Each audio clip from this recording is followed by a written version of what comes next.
Hola, buenas tardes. Esta es mi presentación de la actividad de clasificación de tejidos para el curso de Anatomía y Fisiología 1, la unidad 2 Histología. Mi nombre es Luis Sánchez Grayé. Lo hago rápido. Para este tema tenemos que los tejidos del cuerpo humano se han dividido regularmente en cuatro grandes grupos o cuatro categorías: tejido muscular, tejido nervioso, tejido epitelial y tejido conjuntivo. Lo que caracteriza a cada uno de estos cuatro es lo siguiente. Al muscular lo caracteriza la capacidad de contraerse y generar movimiento, siendo en realidad el único tejido que puede hacer eso. El tejido nervioso se caracteriza por su capacidad de recibir y generar estímulos electroquímicos o estímulos nerviosos, como le solemos llamar. El tejido epitelial es un tejido que se caracteriza por tener sus células estrechamente unidas entre sí y presentar lo que se conoce como polaridad. Esto es, las células del tejido epitelial tienen un lado que da hacia afuera y un lado que da hacia adentro, y eso define diferencias morfofisiológicas en las células del tejido epitelial.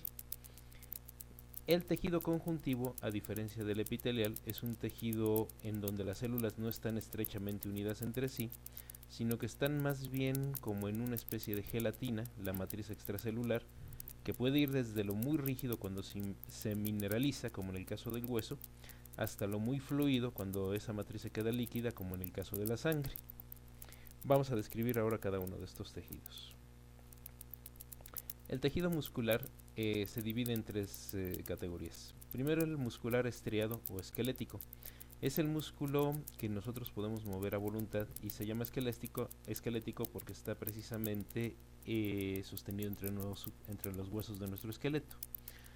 Lo característico cuando se le ve al microscopio es que este tejido muscular esquelético está formado por fibras largas donde se pueden ver estrías, partes donde se unen unas fibras con las otras. El tejido muscular liso en general es tejido que nosotros no podemos mover a voluntad y que forma la mayor parte de los órganos huecos del cuerpo, como el estómago, los intestinos, la vejiga, y se encuentra también en los vasos sanguíneos. A diferencia del estriado, es completamente liso, suave, no tiene ninguna división. Y el tejido muscular cardíaco es una combinación, digamos que se parece al tejido estriado esquelético, pero con la característica de que sus fibras se ramifican. Y además tiene la característica muy importante de que es capaz de coordinar el movimiento de sus distintas células de acuerdo con los impulsos nerviosos del sistema nervioso autónomo. Bueno, el tejido nervioso es el tejido que forma nuestro sistema nervioso, el cerebro, la médula espinal y todos los nervios periféricos. Aquí hay que decir que este tejido en realidad está compuesto por dos tipos de células diferentes.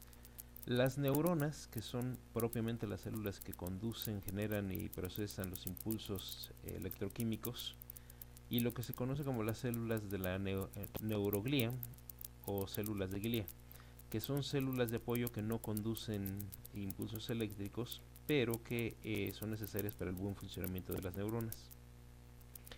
Las neuronas se pueden clasificar de muchas maneras diferentes, es bastante compleja su clasificación, pero hay como que tres criterios para clasificarlos.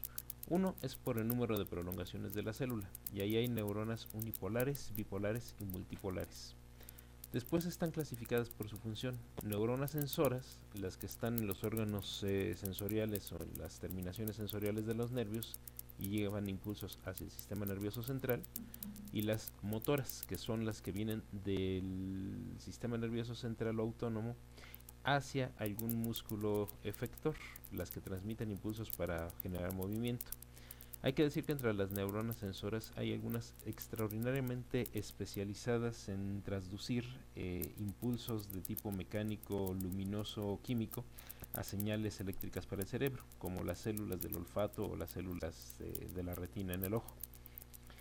Después, por la extensión de su axón, el axón es la prolongación de la neurona por la que viaja el impulso eléctrico. Hay neuronas tipo Golgi con axón Golgi 1 con axón muy largo y otras llamadas tipo Golgi 2 con axón corto. En cuanto a las células de la glía o la neuroglía, Hay muchos tipos diferentes, aquí menciono solamente 6 de ellos. Los astrocitos, que dan soporte físico y metabólico a las neuronas del cerebro. Los oligodendrocitos, que están en el cerebro y que se fabrican la mielina. La mielina es una proteína que funciona como aislante eléctrico. Las células de Schwann, que hacen el mismo trabajo de los oligodendrocitos, pero en los nervios periféricos. Las microglías o células de Ortega, que son una especie de fagocitos que andan por el sistema nervioso central retirando posibles amenazas y células muertas o dañadas. Las células capsulares, que rodean a los axones y forman una cápsula protectora. Y las células ependimarias, que están en los ventrículos cerebrales y ayudan al movimiento del líquido cefalorraquídeo. Y tenemos luego el tejido epitelial. El tejido epitelial lo tenemos de 3 tipos básicos. El tejido epitelial tegumentario, que es el que efectivamente tiene funciones de revestimiento y protección, pero que también puede ser con funciones de absorción o movilización de partículas. El tejido glandular, que es un tejido especializado en producir secreciones internas o externas, y los tejidos epiteliales especializados en otras funciones, como el caso del tejido hepático. En realidad, en sentido estricto, el hígado es un tejido epitelial pero altamente especializado para funciones metabólicas. Ahora, en cuanto a los tejidos epiteliales propiamente dichos, los que funcionan como tegumento, se les puede clasificar de varias maneras. Lo más corriente es clasificarlos en simples o estratificados dependiendo de cuántas capas formen.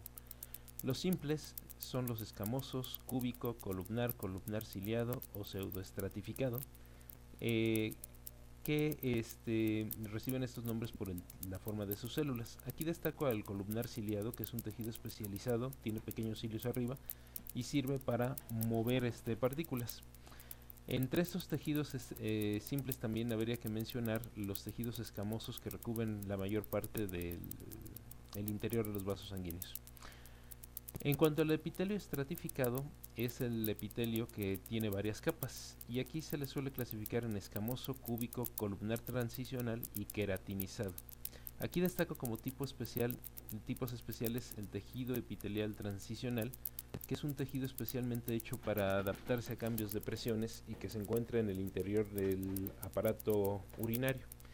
El tejido queratinizado es epitelio que produce sobre sí una capa de una proteína rígida llamada queratina, y que está en la capa más externa de la piel, y que es en donde eventualmente se forman los apéndices de la piel, como las uñas y el pelo.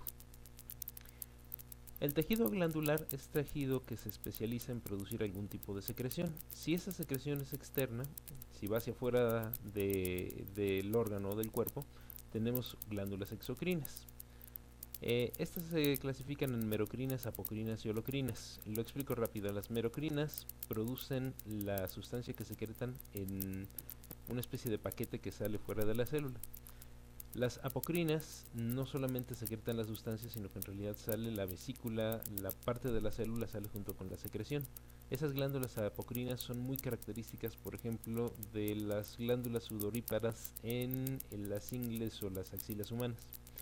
Y las células holocrinas son células en donde literalmente la célula completa tiene que estallar para permitir que salga la secreción que produce.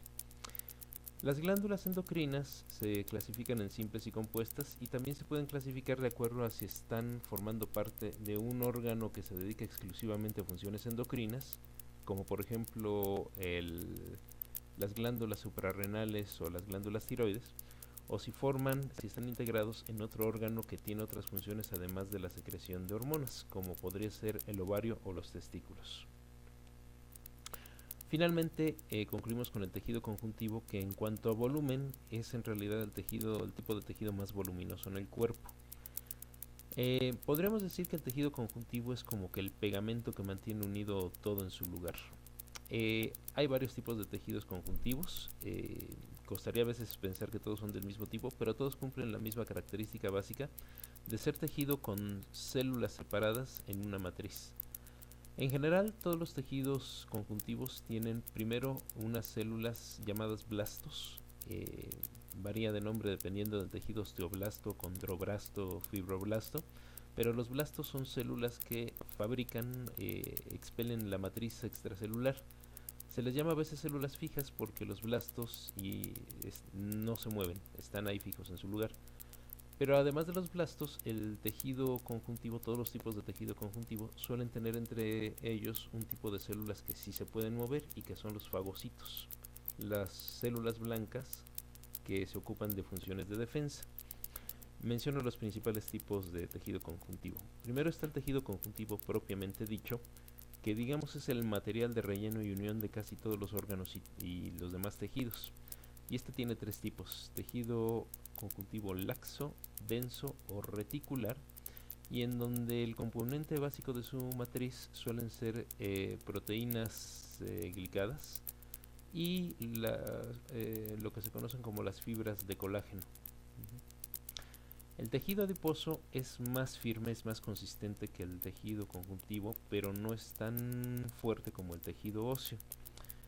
Forma lo que conocemos como cartílago y que se encuentra sobre todo protegiendo las articulaciones de los huesos. En el tejido cartilaginoso tenemos el elástico y el fibroso. El tejido adiposo es un tejido especializado en funciones de almacenamiento y metabolismo de grasas. Es lo que conocemos como la grasa corporal y se encuentra formando depósitos en distintas ubicaciones por debajo de la piel. Lo hay de dos tipos: el tejido adiposo blanco, que es el más abundante, y el adiposo pardo, que es un tejido altamente especializado en producir calor y que es característico de los recién nacidos y se va perdiendo con el tiempo. El tejido óseo pues es propiamente el hueso. Es tejido conjuntivo que crea una matriz de proteínas sobre la cual se produce una mineralización muy densa. Lo hay de tres tipos: hueso trabecular, hueso compacto y hueso poroso. Y finalmente tenemos el tejido sanguíneo y los tejidos linfoide o hematopoyético. El tejido sanguíneo es propiamente la sangre, es tejido conjuntivo completamente fluido, en donde viajan en gran cantidad sobre todo los eritrocitos, que son los encargados de transportar oxígeno y recoger dióxido de carbono a todos los órganos. Y tenemos el tejido linfoide o hematopoyético. Hay ahí algunas discusiones sobre si es exactamente el mismo tipo de tejido, son dos distintos, pero es un tejido especializado en la producción de las células sanguíneas, o sea, es el tejido que fabrica a la sangre y recoge eritrocitos y otras células ya dañadas para retirarlas de circulación. Se encuentra básicamente en las cavidades del hueso, la médula ósea, y en algunas otras ubicaciones, como por ejemplo una glándula llamada timo que se encuentra por el cuello, y en el vaso, el órgano que está en la cavidad abdominal. Y pues bueno, esto sería todo de mi parte en cuanto a esta presentación. Muchas gracias.